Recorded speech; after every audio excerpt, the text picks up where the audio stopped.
शहर के कोलाहल से दूर एक पुराना हवेलीनुमा घर था जो कई सालों से वीरान पड़ा था।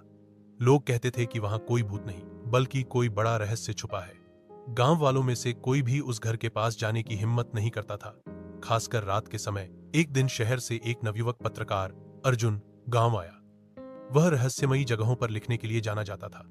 उसने हवेली के बारे में सुना और ठान लिया कि वह उस रहस्य से पर्दा उठाकर रहेगा। गांव वालों ने उसे बहुत समझाया पर वह नहीं माना। अर्जुन अपने कैमरे और नोटबुक के साथ हवेली पहुंचा। हवेली बाहर से जितनी डरावनी लग रही थी, अंदर से उतनी ही रहस्यमयी थी। दीवारों पर पुरानी तस्वीरें थीं, फर्श लकड़ी का था जो हर कदम पर चिखता सा लगता था। अर्जुन ने पूरा दिन हवेली में बिताया पर कुछ खास नहीं मिला। जैसे ही रात हुई, हवेली का माहौल बदलने लगा।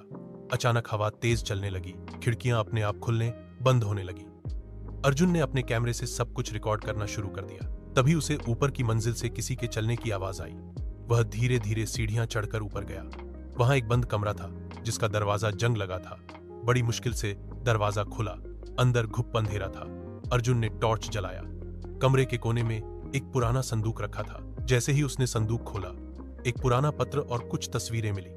पत्र में लिखा था, जो इस कमरे में आया है जान ले कि इस हवेली का सच मेरे साथ दफन है।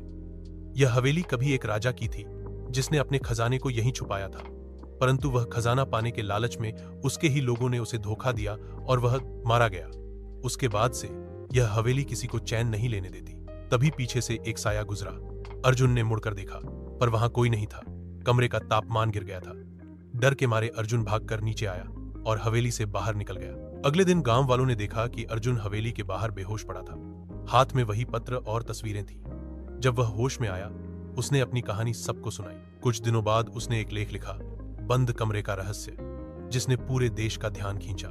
लेकिन अर्जुन ने कभी दोबारा उस हवेली का रुख नहीं किया। रहस्य अब भी बरकरार है। क्या आप सुलझा पाएंगे?